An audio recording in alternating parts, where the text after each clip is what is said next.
일단 교수라는 게 종류가 굉장히 많아요. 교육을 중점으로 하는 교수도 있고 프로젝트를 하는 교수님들도 계시고 여러 분들이 계시는데, 저는 이제 개인적으로 교수라고 하면 이제 학생들을 가르칠 수 있는 게 가장 중요하다고 생각을 하고 있는 사람 중에 한 명이고, 그렇기 때문에 어떻게 보면 저한테는 굉장히 큰 상이기도 합니다. 특히나 학교에서 주는 의미도 있기는 하지만 학생들이 어떻게 보면 평가해 줬다라는 느낌이 있는 상이기 때문에 저한테는 가장 뜻깊고 영광스러운 상이라고 생각을 합니다.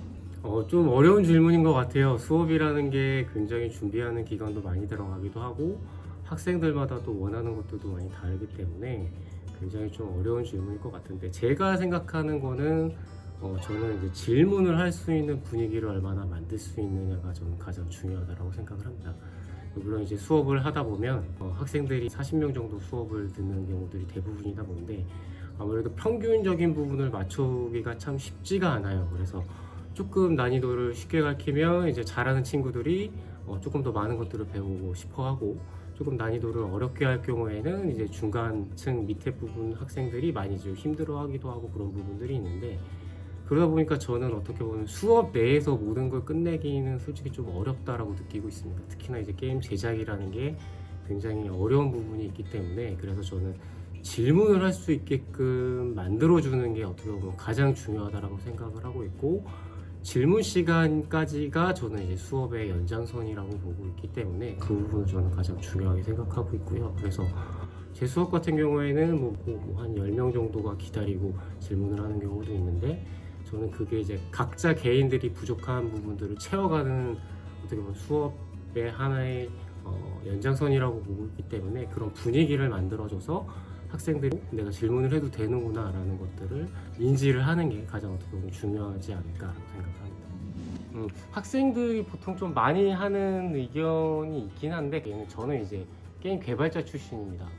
게임 개발자 출신이기도 하고 거의 35년 이상 하드코어 게이머이기도 하기 때문에, 학생들 입장에서는 어떻게 보면 교수 이전에 전 개발자 선배이기도 하고, 선배로서 어떻게 보면 좀 굉장히 현실적인 이야기를 많이 해준다라는 게 이제 학생들이 가장 자주 있는 피드백인 것 같아요. 실제 게임 업계에 취업을 하기 위해서는 무엇을 해야 되느냐, 그래서 뭐 실제 교재에서 나오는 것이 어떻게 사용을 해야 되고 이걸 어떻게 이해를 하고 있어야 취업하는 데 도움이 되느냐, 그런 부분들을 설명해 주는 게 제 특징이라고 볼 수 있을 것 같고요. 학생들이 조금 농담으로도 얘기를 하는데, 왜 게임 많이 안 하냐고 혼내는 제가 유일한 교수라고 그래요. 저는 왜 신작 게임 신경 많이 안 쓰고 플레이 안 하느냐, 옛날 고전 게임이나 이런 명작 게임들 많이 안 했느냐, 게임 안 한 것 같고 혼내는 특이한 케이스라고 보시면 될 것 같습니다.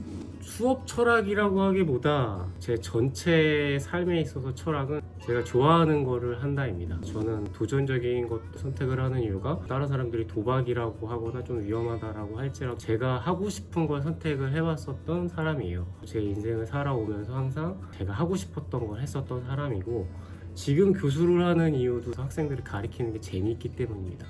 저는 게임 제작을 학생들한테 가르치는 것과 스스로가 재미있기 때문에 저는 그 부분에 있어서 만족을 하고 있고, 그 부분이 제 수업만이 아닌 삶의 철학이라고 생각을 할 수 있고요. 그다음에 수업만에 있어서의 철학이라고 하면, 저는 왜라는 질문을 학생들한테 굉장히 많이 합니다. 학생들이 좀 많이 힘들어하는데 여러 가지를 가르쳐주거나 아니면 뭔가 답변을 했을 때 한번 꼭 물어봐요. 왜 그렇게 생각하느냐.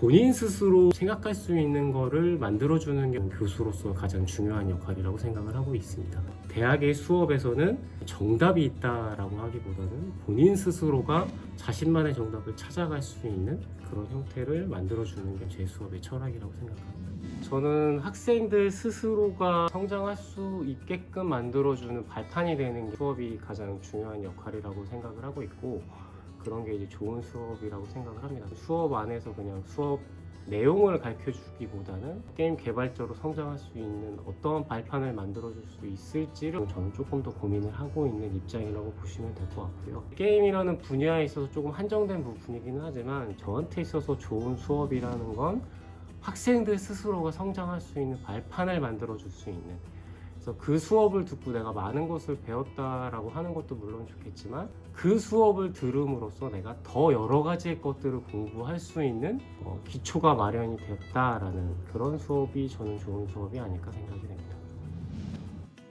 많죠. 그 학생들한테 제가 이제 엑셀로 이렇게 정리해 주거든요. 보통 한 몇백 개 되기 때문에 연도별로, 장르별로 이렇게 추천을 다 해줄 정도로 저는 게임을 엔딩 본 것만 해도 수백 개고 실제 뭐 심사나 이런 걸 통해서 다 플레이하고 하는 건 뭐 수천 개, 수만 개 되는 사람이기 때문에 특히나 이제 뭐 최근에 제가 관심이 있었던 게임 중에 하나를 선택을 해보라고 하면 파이어 엠블렘 풍화설월이라는 게임을 추천을 드립니다. 학생들한테 제가 이 얘기를 좀 많이 하는 게 만들고 싶은 게임을 만들라는 게 아니라 만들 수 있는 게임 중에 만들고 싶은 것 몇 개를 찾아서 만들어 보라라는 얘기를 해요. 그 중에 이제 좀 쉬운 것 중에 하나가 이제 SRPG 형태로 처음에 이동이 좀 수월하고 간단한 조작만 만들어 놓으면 어느 정도 게임이 윤곽이 나오기 때문에 그런 점에 있어서 굉장히 잘 만들어진 게임이기도 하고 SRPG의 이제 시초가 되는 시리즈이기 때문에 그 게임을 한번 해보면 많은 도움이 될 거라고 생각합니다.